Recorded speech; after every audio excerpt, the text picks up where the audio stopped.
Kemarin kita mendengarkan pidato dari Pak Prabowo di acara Panen Raya Padi Serentak di Majalengka. Sekarang kita akan melihat momen Pak Deddy Mulyadi ketika datang ke acara tersebut ya, karena tentu saja diundang para gubernur itu.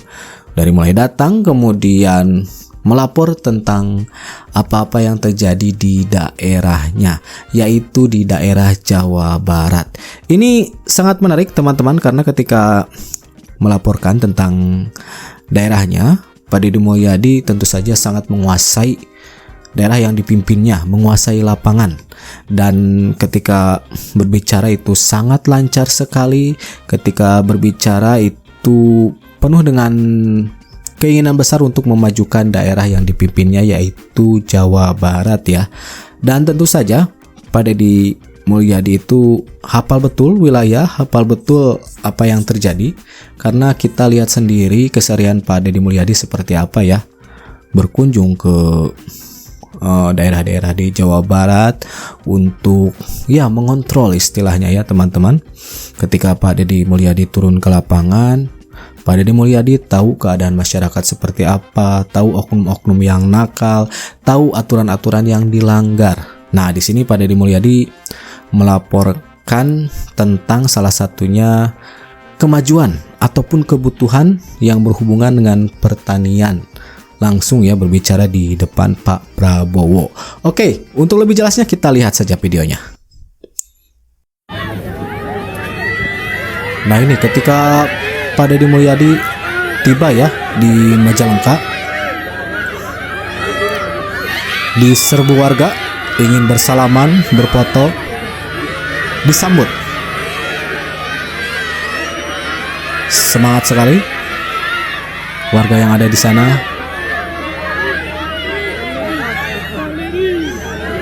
Rebutan ingin salaman.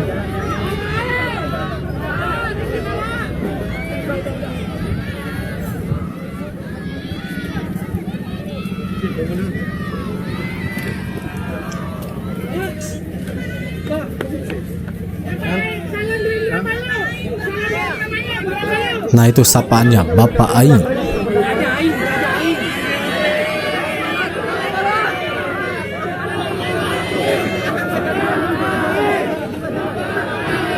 Kompak warga di sana.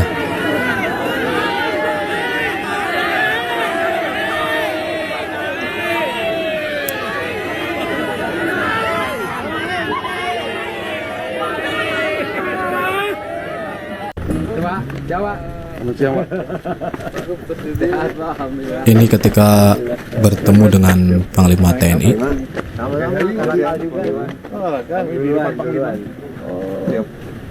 Hanya selisih 10 menit. Tepat. Oh, pakai ini ya. Bel ya.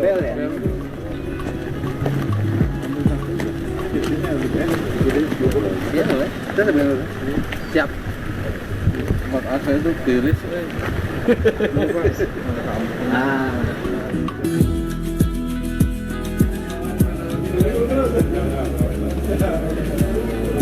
Sekarang ini sudah sama lagi, Pak.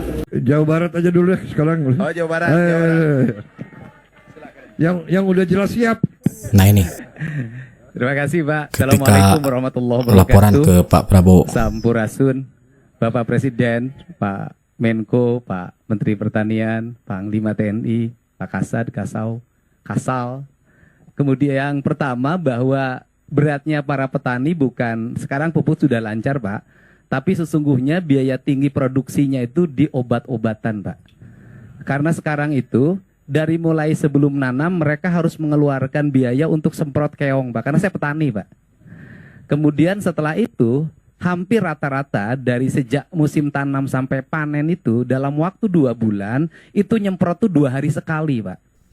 Karena kalau tidak 2 hari sekali, hamanya datang, masuk lagi yang baru, datang, masuk lagi yang baru. Sehingga ke depan, di Jawa Barat itu secara umum, tanahnya sudah jenuh, Pak.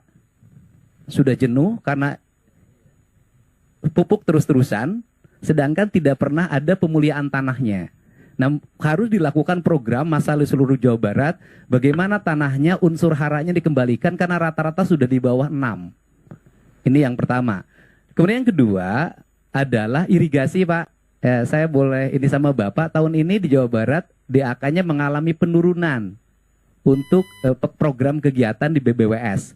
Untuk irigasinya mudah-mudahan bisa kembali ke asal, Pak, setelah Bapak datang. Kemudian yang berikutnya, para petani ini harapan kalau di tempat lain ada ekstensifikasi, kemudian di Jawa Barat justru dalam setiap waktu terjadi alih fungsi lahan. Saya sudah mengeluarkan peraturan gubernur, Pak, minggu yang lalu, melarang alih fungsi lahan dalam bentuk apapun, terutama untuk kepentingan pertanian. Apalagi di daerah Bekasi itu sudah hampir habis. Mudah-mudahan, tetapi itu masih ada problem, Pak, karena tata ruangnya masih pakai yang lama Jawa Barat, Pak. Kabupaten kotanya masih pakai yang lama, sedangkan perubahan tata ruang itu kan perlu waktu 5 tahun. Nah, sistem izinnya kan pakai OSS. Jadi ketika orang mengajukan izin sawah, kalau di tata ruangnya diperbolehkan, izinnya keluar dari pusat, Pak. Nah, ini harus diantisipasi. Kemudian yang terakhir, mohon perhatian untuk pada para petani adalah peningkatan asuransi kesehatannya, Pak. Karena banyak di antara petani ini asuransi kesehatan tidak tercover oleh BPJS. Atau mereka BPJS mandirinya tidak terbayar, Pak. Bahkan kadang ada bayi yang ditahan di rumah sakit, tapi mulai tahun ini nggak boleh ada lagi. Itu saja, Pak. Mudah-mudahan pertemuan ini menjadi lebih bermanfaat. Kalau yang berikutnya, karena Jawa Barat penyangga ibu kota, kemudian pusat lumbung pertanian nasional, ya seluruh alatnya harus banyak ditambah, Pak. Kalau itu sudah harus yakin, Pak. Karena Jawa Barat loh, Pak. Jawa paling barat, Pak. Jadi seluruh perlengkapan, Pak Menteri, mohon ditambah. Kalau ingin peningkatan produksi, dan terakhir, saya minta di Jawa Barat masih ada areal perhutani, areal PTPN yang alih fungsi kepada yang lain-lain hari ini. Mohon untuk ditetapkan justru itu untuk peningkatan produktif pangan dan jagung, Pak. Dikelola oleh petani, Pak. Jadi di musim tanam nanti November kami bisa nanam gogoranca. Karena Provinsi Jawa Barat sudah menetapkan di November nanti seluruh areal tanah kosong akan ditanami pagi gogoranca oleh Provinsi, Pak. Terima kasih, Pak. Assalamualaikum warahmatullahi wabarakatuh. Baik, terima kasih. Nanti kita pelajari ya masalah obat-obat pestisida, bagaimana apakah ada teknik-teknik alamiah, teknik-teknik organik dan sebagainya. Oke, baik. Terima kasih. Direspon baik oleh Pak Prabowo Subianto tentunya, dan terlihat sekali Pak Deddy Mulyadi sangat paham sekali, mengerti dan tahu akar permasalahannya seperti apa di daerahnya, dan omongannya pun clear gitu kan. Ini enaknya kalau kita punya pemimpin yang punya wawasan tinggi, pengalaman yang banyak juga. Pengalamannya. Ya, wawasan tinggi, punya pengalaman, punya integritas. Ya, itu udah pemimpin luar biasa bagi saya. Dan Kang Deddy punya itu. Apalagi tadi ketika ngomong Pak Deddy Mulyadi kan menyatakan saya ini petani. Ya otomatis tahu banget masalahnya, tahu banget apa yang harus dilakukan. Pengalaman beliau itu cukup matang. Ilmu pengetahuan, ilmu literasinya juga sangat numpuk bagi saya. Kemudian punya integritas, mau mengamalkan ilmu-ilmunya. Makanya kalau kita perhatikan dari Gubernur Jawa Barat, mau bicara apapun selalu masuk akal. Dan seolah hatam materi itu. Ngomong pertambangan, ngomong tentang pariwisata, ngomong pertanian, ngomong perhutanan, dan yang ngomong lainnya. Rumah sakit, ngomong apa lagi? Ini orang menguasai banyak ilmu. Luar biasa kan berarti literasinya. Pengalamannya juga kemudian sangat mendukung beliau. Banyak sekali, termasuk urusan pertanian. Sehingga menyampaikan gagasan di depan Pak Prabowo, di depan Presiden Republik Indonesia. Tahu betul urusan problem petani seperti apa, urusan problem tanah juga seperti apa. Ilmunya matang, pengalamannya juga kemudian matang. Dan siap-siap kalian yang selalu serakah di Jawa Barat, mengalihfungsikan lahan secara ugal-ugalan dan lain sebagainya, siap-siap. Semua orang menyoroti Jawa Barat sekarang. Semua orang menyoroti Jawa Barat. Dan Kang Deddy akan membereskan mereka-mereka yang serakah di Jawa Barat. Sekali lagi, yang serakah, yang tidak mau bersyukur atas pemberian ilahi. Kan para pejabat PTPN dan lain sebagainya, kenapa mereka mengalihfungsikan lahan? Mereka tidak bersyukur atas apa yang diberikan Tuhan.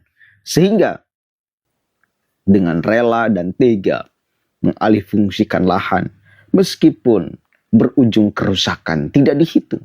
Mana tuh Mas? Indonesia tuh sebenarnya sekarang butuh sosok pemimpin seperti siapa sih? Seperti Kang Deddy Mulyadi kah? Kang Deddy Mulyadi, dia paham filsafat Sunda Wiwitan. Dia brilian.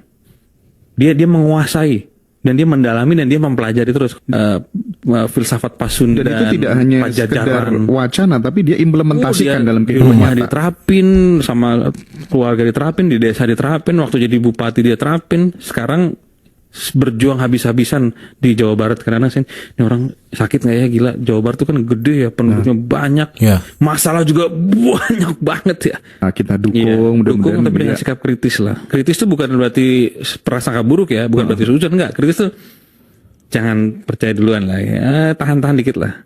Kalau suzon kan udah dari awal jelek lo gitu kan. Kalian undang lah ke sini.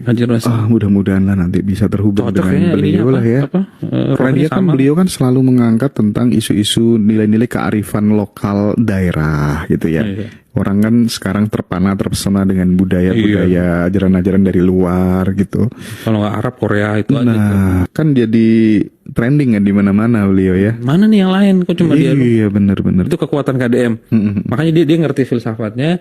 Ketika ke lapangan dia bisa ngerti ini sungai, ini harus dibongkar, ini sampai ke detail. Nah, orang ini juga mengakui ya bahwa Pak Deddy Mulyadi brilian, ngerti lapangan sampai ke detail-detailnya.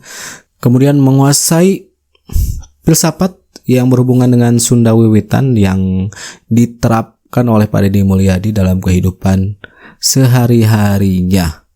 Dan ketika jadi gubernur Jawa Barat ya tentunya makin dikenal oleh masyarakat luas. Itu dia teman-teman ya mengenai Pak Deddy Mulyadi. Oke, saya kira dicukupkan sekian. Informasinya nanti kita jumpa lagi di video-video selanjutnya. Sehat terus dan catch you later.